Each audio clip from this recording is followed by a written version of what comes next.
All right, everyone. So, Rugby Redneck here to talk to you.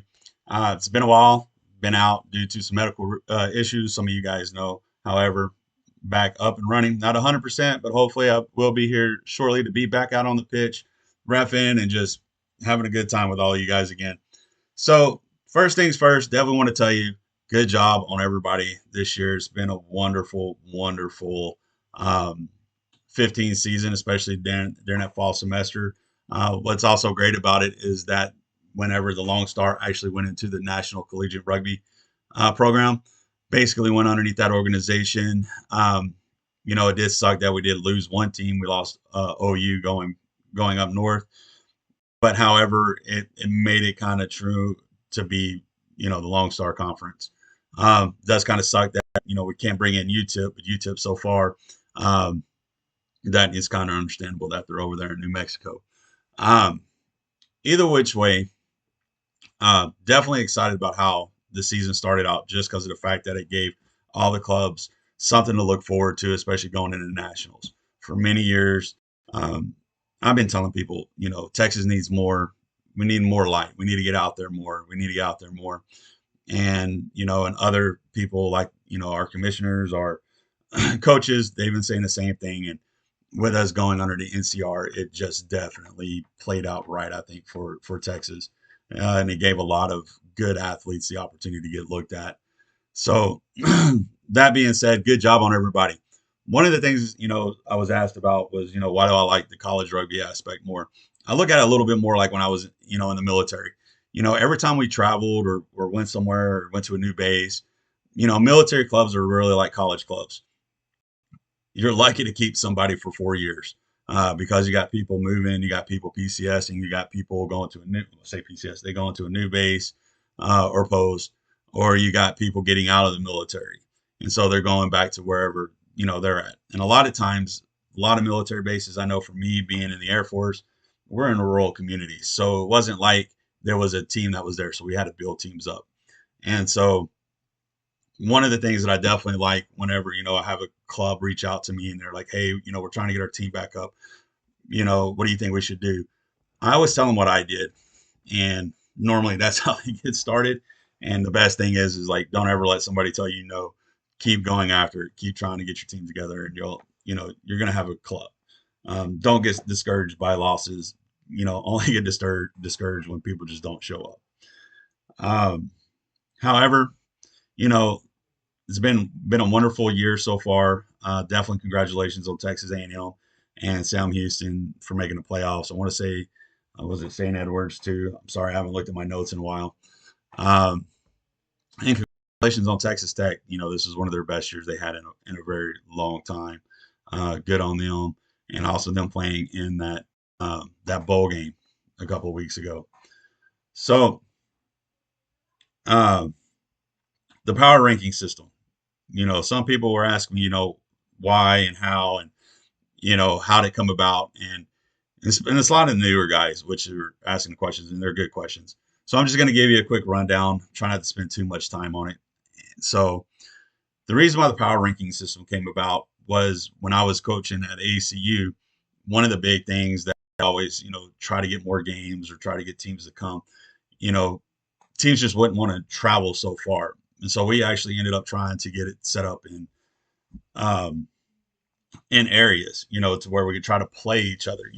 At the time, ACU was a small school, just starting, but yet the two closest team, well, actually during that time, the three closest teams that we had was Midwestern up in Wichita Falls, and up in Lubbock, you got Texas Tech, and then you have Angelo State, which is down in San Angelo. For us, those are all, 2 hour trips. But the thing was, those teams, they were actually in higher divisions, and the whole time we were getting told, "Hey, we don't want you to play them because you're gonna get your butt kicked." In which I understand, but in any sport, and what I tell a lot of my athletes in general, sometimes getting your butt kicked means that you need to work on something else. You get better. So we take the losses and we learn from the losses. So one of the things that was definitely getting discouraged was a lot of new teams that were coming out, and say like you got Stephen F. Austin, you have Prairie View. I'll use them for good examples. Those teams are far east, but having them travel all the way out to, um, to Abilene, which is like a 7, 8 hour drive, or even driving, say, the UTIP from east, that's driving the state of Texas.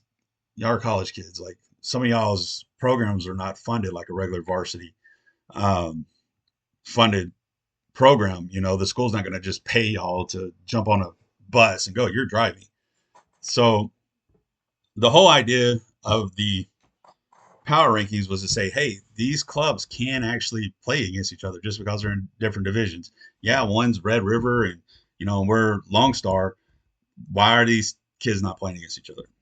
So whenever basically introduced it, I basically took at the time the top teams from Lone Star and the top teams from Red River, and basically kind of merged it. During that time, because my son went from Lone Star to Red River, I went out and watched a lot more games, and I was noticing a lot of similarities in gameplay. That's one thing I can definitely tell you about when it comes to Texas style rugby is that we're a ground and pound smash style rugby. Um, if you know anything really about international rugby, I always like to tell people that Texas plays a lot like the country of Georgia, just a physical dominant team. Uh, so so with that being said, when I put the rankings together, I was kind of like, let's just see what happens. Thing is I definitely have to say thank you to all the coaches and the players and everybody else that were sending it out and was talking about it. It was like, hey, let's see what we can do. With the way it was moving and the clubs trying to reach out to each other to play, I really would like to say I hope that the rankings kind of helped bring the two conferences together. I would hope.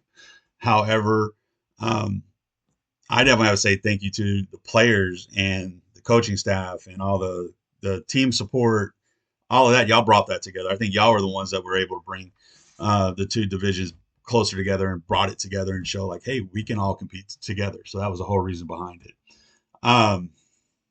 So definitely want to say thank you on that. Definitely thank you to everybody that, you know, basically just going out there and doing as much, time and effort in helping out each club. So thank y'all. Definitely thank y'all. Any new teams coming out? So let's say like right now here in Abilene, we don't have a team right now. So but let's say if ACU came back, let's say, or McMurray, and then let's say if Midwestern wanted to come back, I did see that Tarleton and Trinity's trying to get some stuff together again. So once they come back into the 15th program, they're going to automatically start at a rank 30. They're going to have to build themselves up, basically kind of like what TCU had to do this last year. They came, they went down, come back. Same with you, SMU boys. Yeah, I'm calling y'all out. Y'all just automatically thought y'all had to have it, but no, we're going to treat it fair. So, yeah, I'm going to laugh at y'all for a little bit. What it did suck, though, with the whole merging of one of the things I liked about how we went into the CRC, I say CRC, sorry, there's so many different, the NCR, you know, OU left. However, I think this was a good transition for OU as well. So I'm going to pull up some stuff right now. I will be posting out a new power rankings here soon. The one thing I didn't do, I know I should have, and I didn't because I was like, all the teams that went to the playoffs, I didn't want their numbers to drop because I wanted to keep it in Texas. Definitely say congratulations to Texas A&M coming back and having a good year that they did. Same thing with Sam Houston, and definitely a lot of movement. I definitely have to say I had two disappointing teams of my personal prediction, but I'm not going to call y'all out over the internet. I'm going to call you out face to face. Be prepared for that. But we're just going to go with that. So looking at the new the new schedule coming out, I saw that there is a Texas Cup being played. I guess this is being done just like within Lone Star Conference. However, I have no input on this. I have no leadership, no anything. So if y'all have questions, please reach out to Lone Star Conference. Um, I'm just a guy that likes just watching all y'all. And one of the things without me not having a team to coach, definitely appreciate all the teams that have put out video on YouTube and out on the VO and all that other stuff, because I watch y'all guys, and I watch y'all from a coaching standpoint, finding what's similar, what's different, who's doing what. So good on you on that. But now that we're going into the spring semester, definitely wanted to talk about that, um, because I have had some guys, talk to me about, hey, what do you think I should do as a player for XYZ, or what should I do for whatnot? I keep telling each player, I'm like, what do you want to do? Do you want to pursue 15s, or do you want to pursue sevens? Do you want to do both? And the reason why I say that, I'm going to say something that's very, very controversial when it comes to this part. I truly believe sevens and 15s is two different games. It should be treated as two separate games, because it is two separate games. Um, Sevens is more fast paced. It's more for your faster guys, your backs, can forwards, your big forwards. Can they play sevens? Yeah, but if I want to have a competitive sevens team and go to nationals, I can't have slow forwards out on there. So with that being said, with some guys I've talked to, I've told them, I'm like, hey, if you want to be a 15s player, be a 15s player. But what I do recommend is that, you talk to your coach. Don't have this conversation just with me. Have that conversation with your coach. Tell them what you would like to do during this time frame. But don't skip out on practices, because let's say, looking at the schedule, kind of, I don't know if it's 100% accurate, but the end of the end of January, all of February, basically is the pool play for the Texas Cup, and then you're going to slowly go into sevens. I don't know how true this is. This is just some of my notes that I've taken. Um, if you're going to have a sevens practice and you're a 15s player, get your butt out to sevens practice and go be the practice squad against your starting sevens. Vice versa. If y'all are still practicing 15s, but you want to be a sevens player, still get your butt out to practice, help out your team. Still, work on your passing, work on, your rucking, work on mauls, all that stuff. But however, be part of the practice team. Don't get yourself hurt going out playing one of the sports that you're not really wanting to play. That's where it's important for you as an athlete that you need to talk to your coach, and discuss, what's good plans for you and the team. And I mean, don't get me wrong. I can tell you as a coach, we're always going to say, well, the good for the team is we want to win. However, if you're trying to do something big, and not to sound harsh, but we really don't know the true future of MLR right now. We all hope MLR is doing good, but even for me, I feel like every time I put up a MLR flag, or merchandise for a club, they fall apart. So maybe one day all of this stuff will be worth something. I don't know, but we, especially here in Texas, we no longer have Houston. We no longer have Dallas. We no longer have, the Austin team. And a lot of you are going to college. Remember, you're going to college for an education. Rugby is just secondary right now. I mean, it's to have fun. If you can go far in rugby, guys, I'm so excited for you if you're able to. Take advantage of every opportunity you get, but also remember, when you're at university, you're there to get that education. Because what's really good is that the people that you're gonna meet people all around the world, friends for life, place to crash on. I got tons of stories for that for a later time. Um, but let's go ahead and want to talk about sevens play. You know how I kept talking about sevens. As you can tell, this body was built on speed and aerodynamics. Yeah, sevens is not something that I enjoy playing at all. But one of the things that I definitely remember when I started, playing rugby in Europe, and then especially when I started playing sevens, being the only American out on the team, and I would always have the guys going, "Stop! This isn't 15s. This isn't 15s." And then when I watch you guys play, I'm like, oh, they're all doing the same crap that I did whenever I learned the game. So basically, I came up with three fundamentals when it comes to seven. And actually, before I even go in there is, like I said, three fundamentals. The reason why I kind of changed it to three fundamentals to sevens is because I believe that USA Rugby, out of all, actually changed the shape of sevens rugby around the world. And again, a lot of people are going to say that's some BS. I don't care. I'm telling you how I feel, especially from a coaching standpoint. If you really look at what USA did, bringing in Carlin Isles and Perry Baker, um, they brought in some speedsters, and it was get the ball out to them. They run around, boom.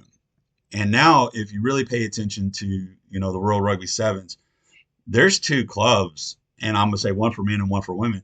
That's really, really, really that's been an eye opener for a lot of people.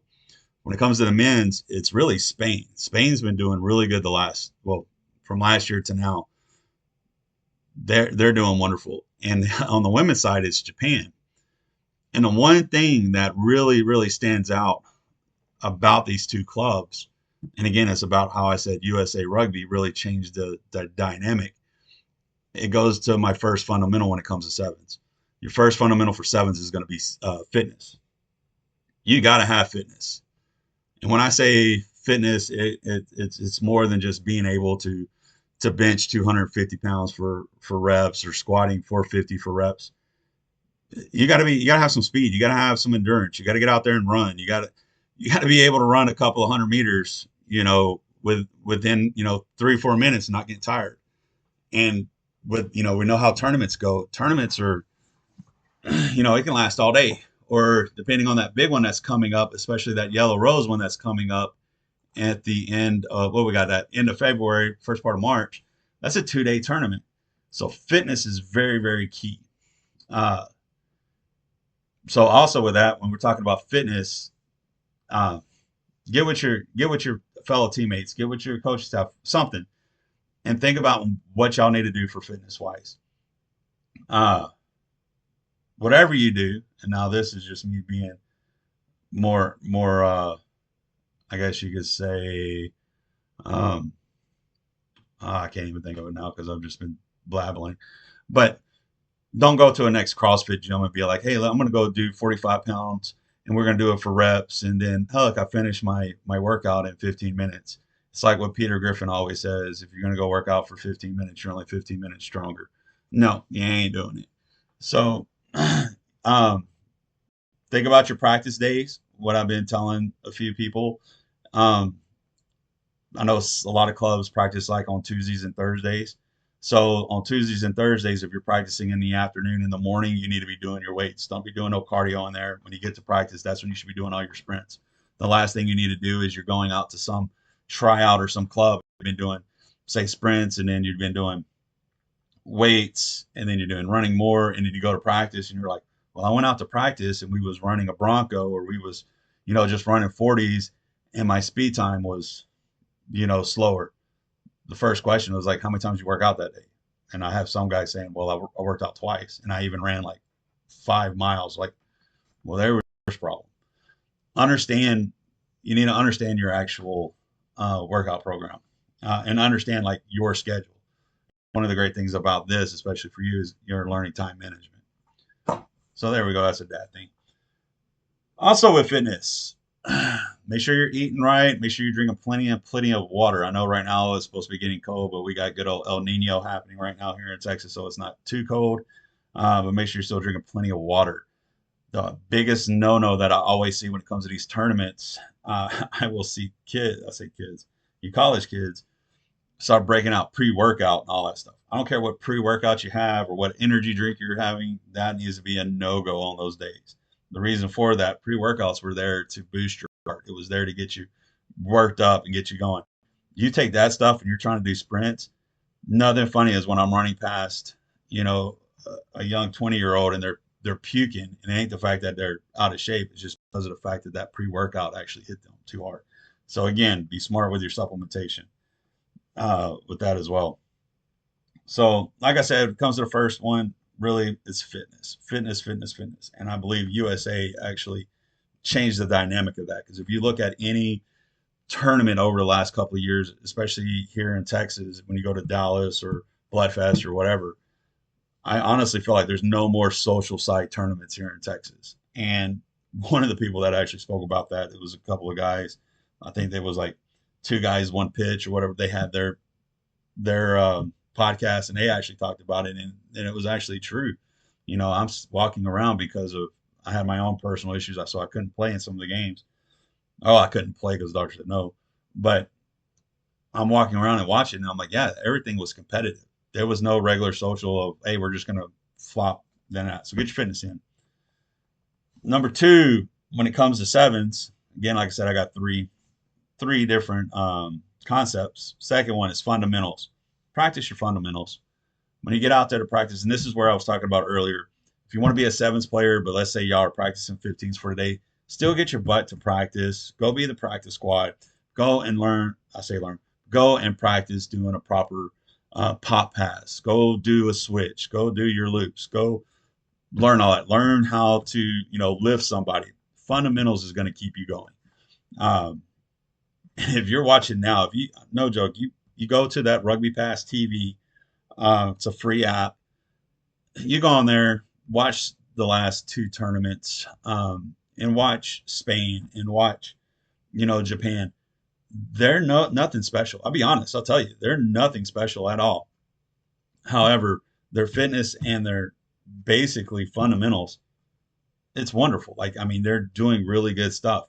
And I'm definitely gonna say when it comes to the Japan women's team, you see them and how they kind of walk. I'm like, wow, they're really, really, really feminine. They're not walking around like they're ready to beat the crap out of somebody, but their speed and their fundamentals is what's great. Learning how to take the tackle, knowing when to take the tackle, um, knowing that if I'm out on the wing somehow, and let's say I got a player running across, well, if she's coming to or he's coming to the sideline, I need to go ahead and go for a switch. I don't need to stay down on the sideline. So those little type of fundamentals is what you need. And when your fitness is on par, again, goes back to number one. When your fitness is up there, your fundamentals are always going to be good. And a lot of times when your fitness goes bad, what happens to your fundamentals? You're not catching the ball. You're coming in the side of the ruck. You're just doing all the stupid stuff. Then you're getting mad. Well, guess what happens when you get mad? You're gonna do a bunch of dumb stuff again. So work on the actual fundamentals when it comes to seven. Those two things right there.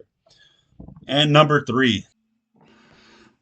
All right. So now for number three of basically the three F's and sevens, which is it's not freaking 15s.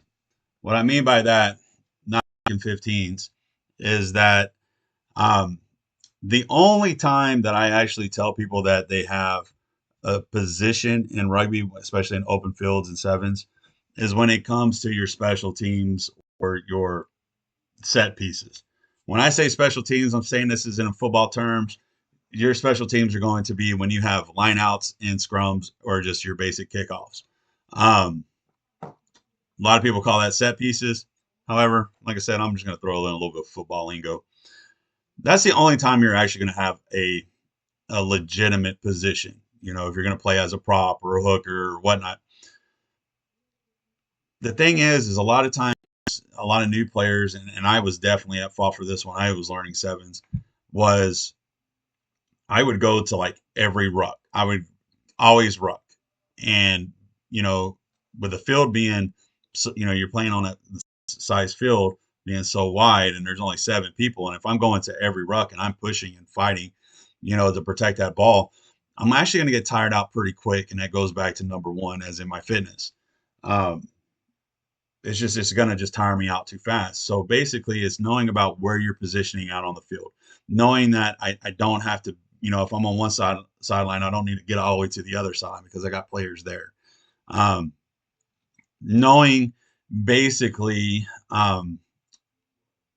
few mistakes that a lot of teams make, or a lot of new people make as well, is group tackling.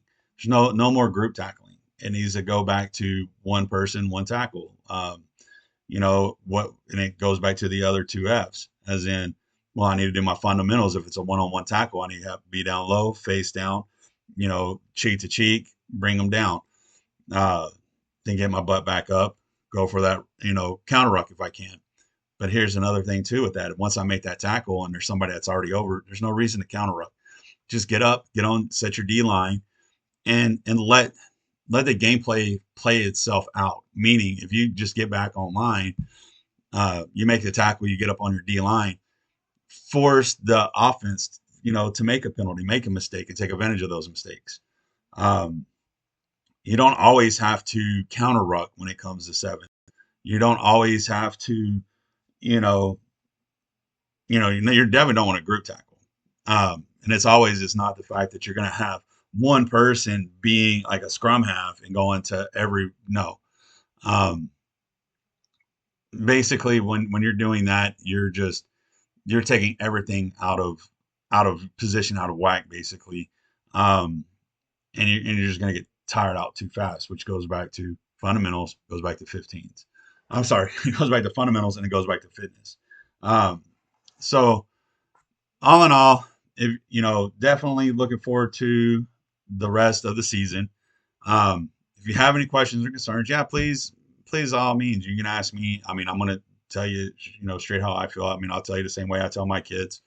Um, and actually, I tell my athletes, this is, I'm definitely happy to see a lot of good, players out there. It's a good way to get you looked at. Just because we're not, somewhere else. I mean, there's a lot of good athletes out here in Texas, and y'all deserve to be looked at. So, good luck on the upcoming season. If you have any questions or concerns, give me a holler. Um, Again, I look forward to seeing a lot of you. Oh, crap. So sorry. Forgot to talk about one thing. And I had it up, and then all of a sudden I was interrupted. And I know I'm dragging this on because a lot of you are like, how long is this thing going to be? So one of the things I definitely wanted to talk to you about the whole sevens thing. If you haven't yet, I definitely would like you to reach out um, to the Yellow Rose Showcase. That's going to be happening again, like I said, February 28th and March 1st. It's going to be down in Houston. That will be playing. I want to say it's a Sabercat Stadium. Um, where they're going to be at. I'm not 100% sure. Actually, just says I'm looking at it right now. Basically, right now they're looking at doing men's team. It's going to be all men's this year. However, depending on how this tournament goes next year, they're definitely looking forward to doing women's. Um, Basically, right now it's National Sevens. It's going to be part with the CRCs. Basically, some combines are going to be out there.